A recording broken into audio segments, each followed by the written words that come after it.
Welcome back everyone to my Let's Play of Ogre Battle, March of the Black Queen. It's time for us to finish off our campaign here in the Island Avalon. Island Avalon is the home of the leaders of the Roshian temples. That's the religious order that is spread throughout this continent. We came here because we were told that Prince Tristan, the eldest son of King Gran, the former king of Zenobia, was alive and in the area seeking revenge on Prince Gares. Prince Gares is the son of Empress Endora, the leader of the Empire, who we're trying to overthrow here. And Prince Gares was the one who executed the entire royal family. And most people thought that also included Prince Tristan. However, we learned from Banya, a former nurse in the king's employ, that she had smuggled Prince Tristan away before Gares killed him. So he's safe, and apparently seeking revenge because he found out that Gares was leading the Imperial forces in this area.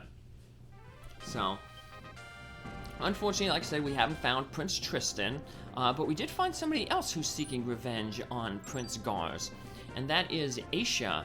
Aisha is the daughter of Grand Monk Forris, who was basically the head monk of the temples.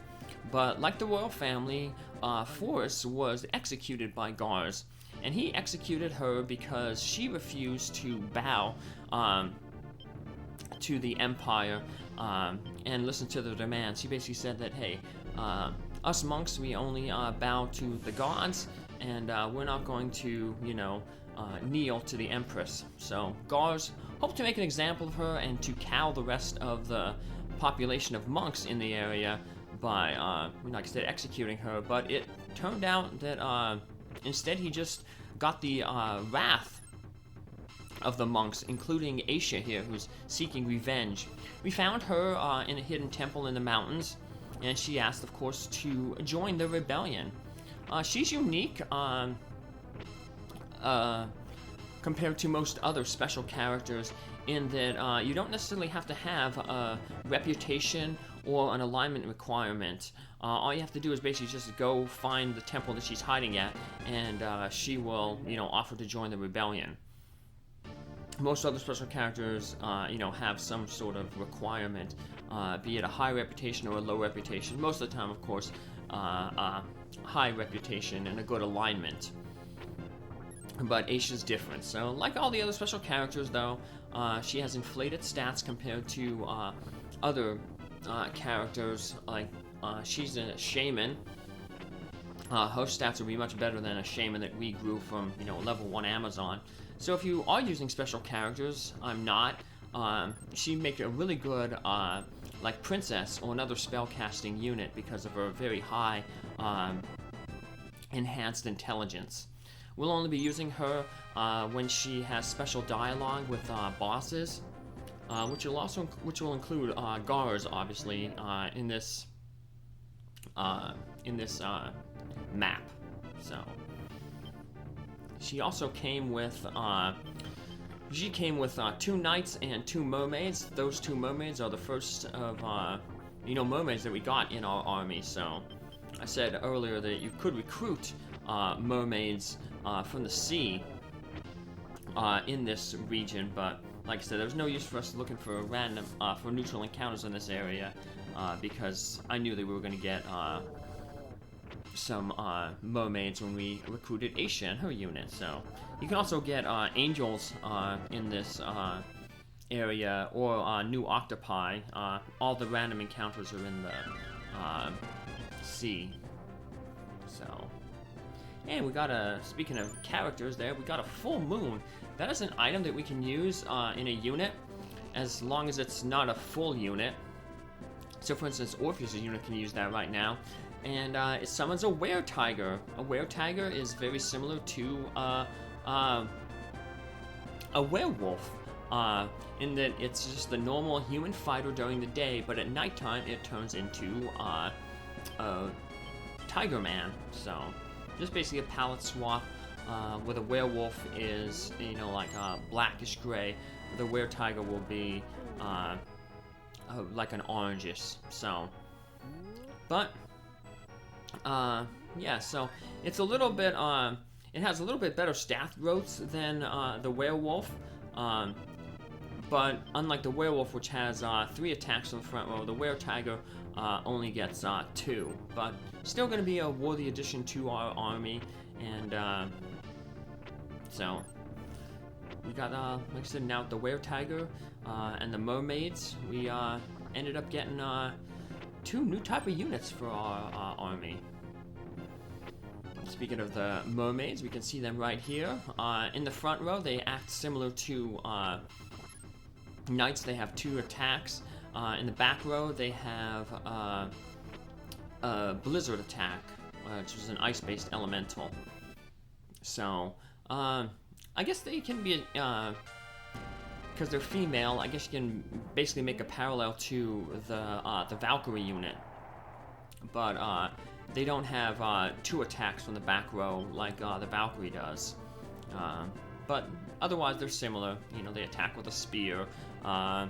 2 front row attacks. They can be either front row attackers and use their physical strength, or they can be back row attackers and use their intelligence. The Grand Monk Force had a single child. Her name was Aisha. When girls reach 16, they go out on a voyage to prepare for monkhood. Aisha has been away for 2 years now. She still doesn't know of her mother's death. Well, that's not true. But surprisingly, unlike most RPGs, rumors have not, or news has not spread faster than what one would expect.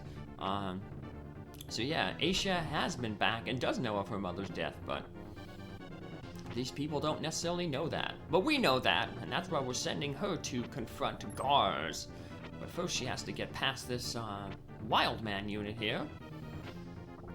So this will be one of the few times that we'll, you know, actually using Aisha. So because she won't be doing any of the, you know, defeating any of the enemies, because, you know, she's a shaman. She'll just be healing her allies.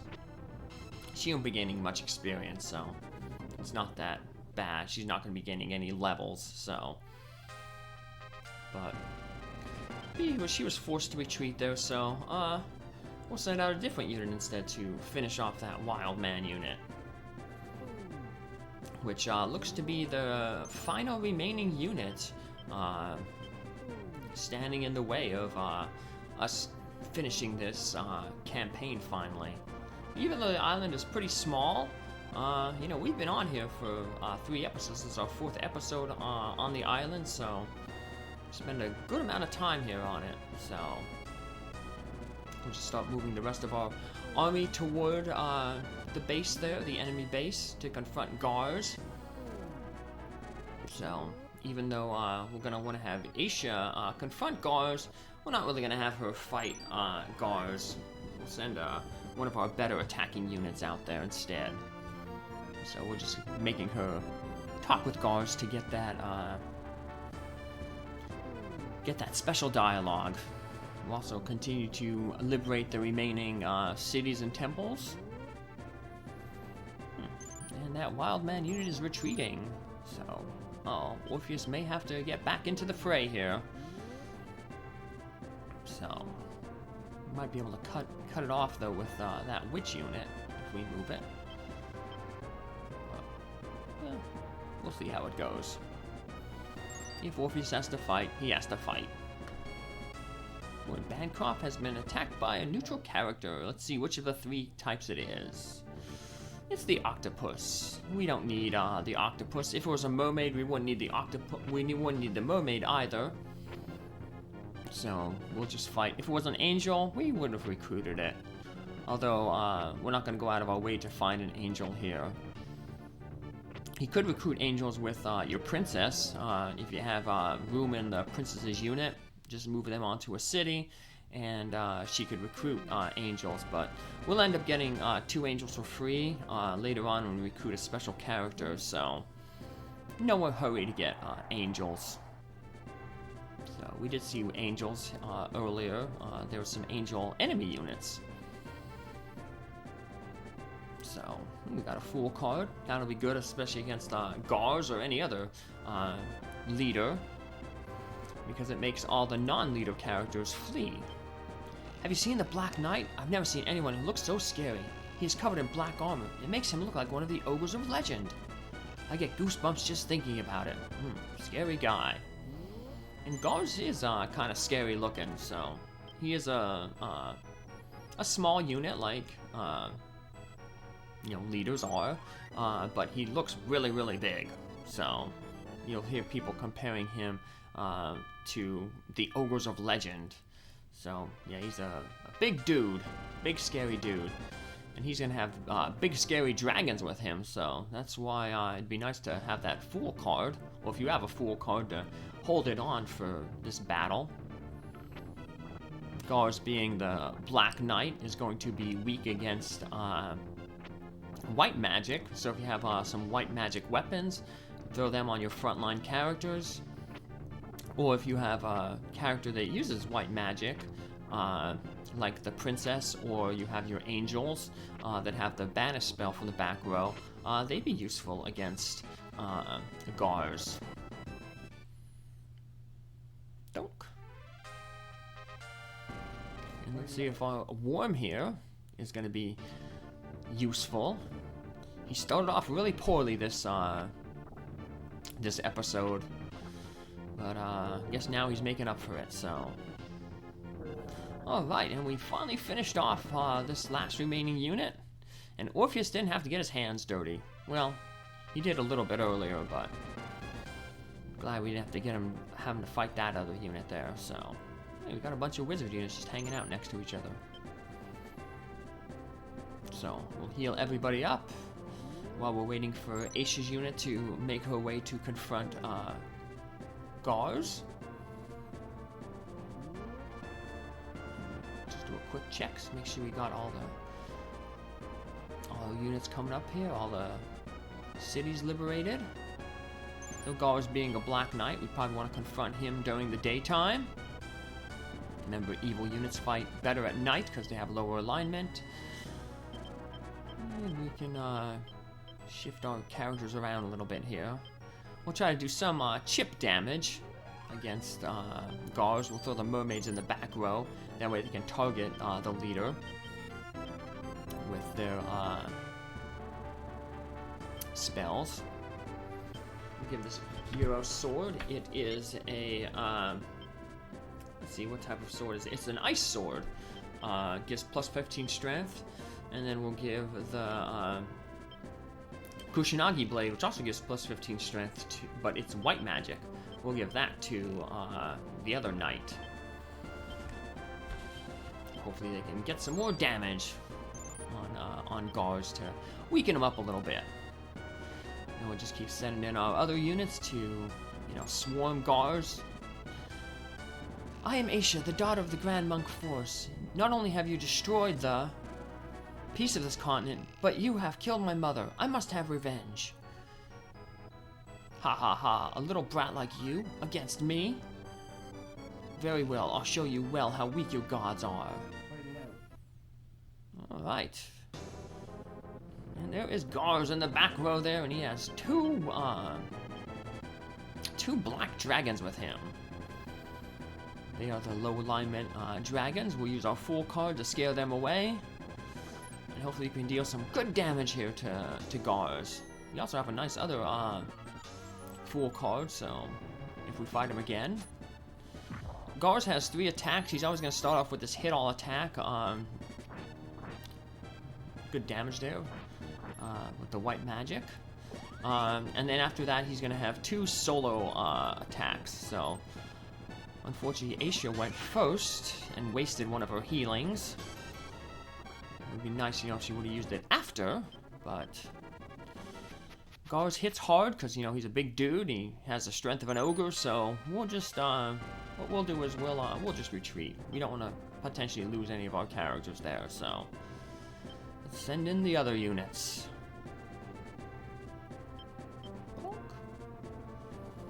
Got some octopuses in the front there. They'll have their 4-row attacks. So, you're the ones who defeated Debonair. I have to praise you for being able to topple our fort in Zenobia. But I'm afraid that I must stop you here to prevent any further trouble.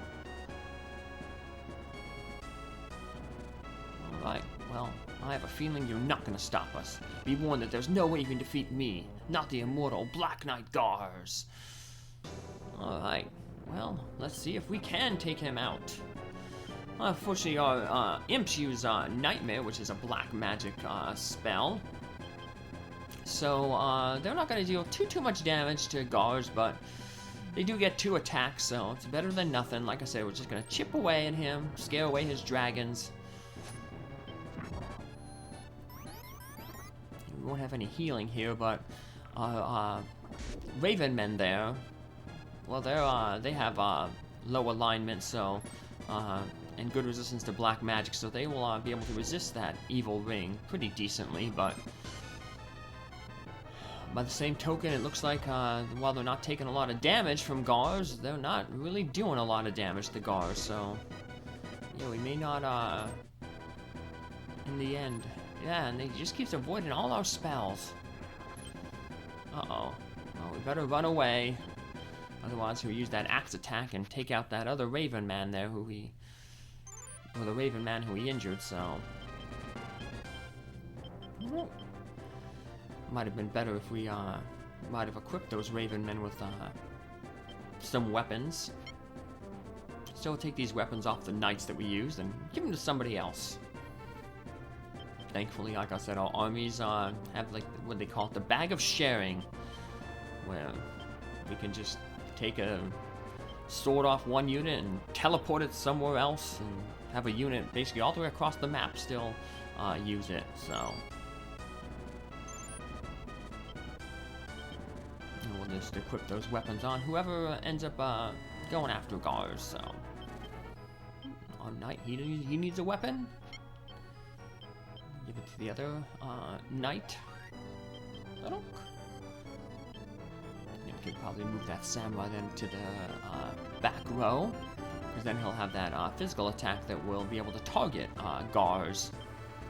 Because we don't have any more full cards anymore to get rid of those dragons, so we're gonna have to try to find a way to bypass those dragons. So we'll need spells or some other type of ability that could target. Yeah, until we defeat that dragon in the front row, our physical attackers won't be able to hit Gares. And we used up all our full cards. But, we'll use some direct damage here. That did pretty good damage.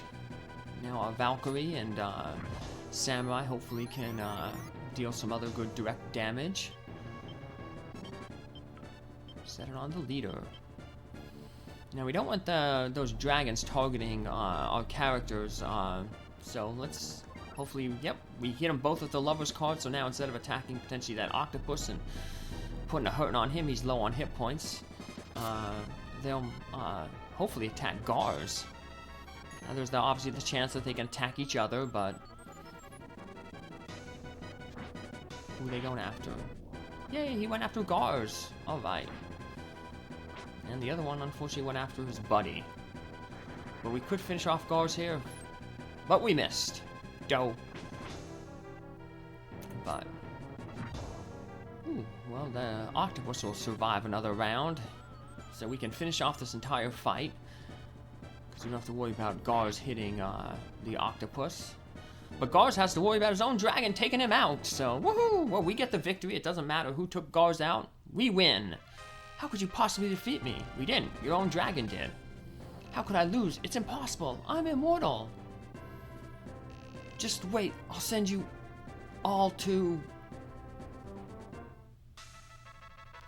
Congratulations. You've liberated Amad. Finally, we have completed Island Avalon.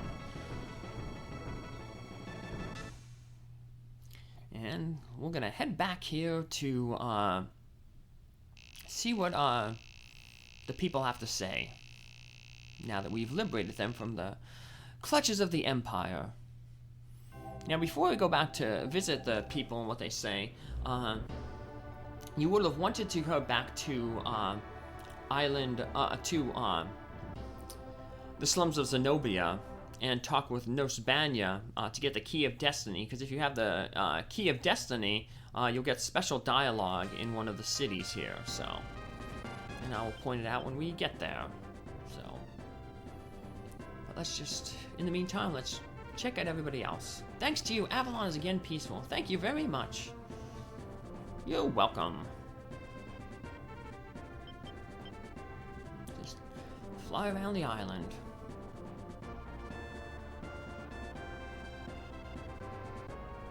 Oh, you're the rebels who freed Zenobia from the Empire's Deva. I've heard many rumors about you. Yeah, I went a little too fast, but I'm sure everybody, other temples will say the same thing. Temples tend to usually have the same dialogue, so we'll see when we visit some other temples. The other day, a very old wizard came by looking for the Grand Monk. When he heard what happened, he went off looking very sad. His name? Borgnine, I think it was. We'll learn more about Borgnine later on. He is a wizard who we will meet in the next area, Diaspola, and he is who we will use to tank our reputation. Thanks to you, Avalon is again very peaceful. Thank you very much. Diaspola is the area that Deneb told us to go to get the golden bow that she needs for her research. So we want to go there. Thankfully, we can go there, tank our reputation with Borgnine, and then get the item Deneb needs, and then return back to her, give her the item, and get her to join us. So, but first we're gonna go visit the rest of the cities. Now this city here, Ahmed, the enemy base, that's the city that you get special dialogue if you have the Key of Destiny from Banya. I have a favor to ask of you. Will you listen? I want you to stop Prince Tristan. I know you can do it. He heard rumors of the rebellion, and before we could stop him, he ran off with just a few friends to fight the Empire himself. He doesn't stand a chance. Please, you must stop him before it's too late. If you don't have the Key of Destiny from Banya in the slums of Zenobia, you just get generic dialogue. You know, thanks again for, you know, bringing peace to Island Avalon. Pretty much the same dialogue everyone else has given us. You know, this one here, you know, like, hey, thanks to you, Avalon is safe. But so apparently Prince Tristan was here, but he fled before he could fight Gares. You figure that's who he would want to, you know, attack, but maybe Gares got here after him. And here we can look at our Tiger Man. So 2 smashes from the front and back. And a mountain unit. Where the werewolves have 3 smashes from the front and back, and they're a forest unit. But otherwise, they're similar. They're fighters in the day, they're beast form at night. So we'll put him to use in our nighttime fighting units. Our units are starting to get like a little bit more specialized as we go on. So we still have to, though, be a little bit careful then. We still, because most units still have another transformation to go through. There are 2 routes from here into the Empire. One is to head north through the Denuve district. The other is west through Holia. Whichever way you go, you have to go through Fort Alamut to get to the center of the Empire. So we're going to head all the routes because this is 100% Let's Play. So we'll be doing liberating all the areas. The Highlands are a country built on warfare, but they're never the bloodthirsty barbarians that the Empire is. Endora also wasn't as cold as she is now, but the Black Knight has an aura of evil about him, almost like the legendary ogres. Why did the Highlanders feel like they needed to destroy Zenobia and build an empire? I guess the answer to that lies with the mage Rashidi. But we have to wonder what made Rashidi, who was one of the 5 heroes who unified the continent so many years ago, what made him turn dark? Did Endora turn him dark? Or did he turn Endora dark? Well, that's an answer that we'll eventually find out much, much later in the game. But in the meantime, we have Diaspola to go to. We can also go to the north there to the Castellation Sea, but we'll save that for another time. We want to head to Diaspola to start getting that thing that Deneb needs, the Golden Bow. Take care, have a good one, see you next episode. Bye!